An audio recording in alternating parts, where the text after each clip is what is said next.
Hi guys, welcome back to our YouTube channel. So in this video tutorial, I'm going to show you on how to play FIFA Mobile with friends.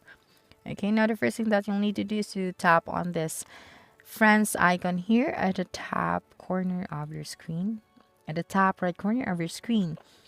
And then here, you will be able to see the friends, the users that you have sent a friend request to.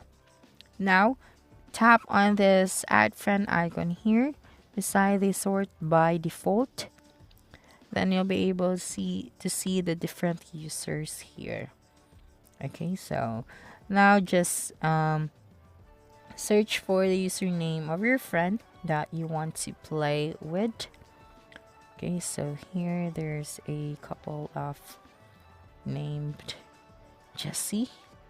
So you just add friend the person that you want to play with, and then you'll just have to wait for them to confirm your request. Now when we go back to the friends icon, you'll be able to see this here, the match.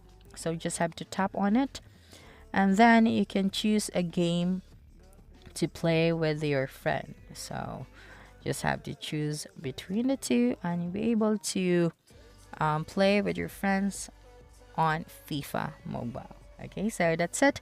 Don't forget to subscribe for more video tutorials in the future. Bye bye.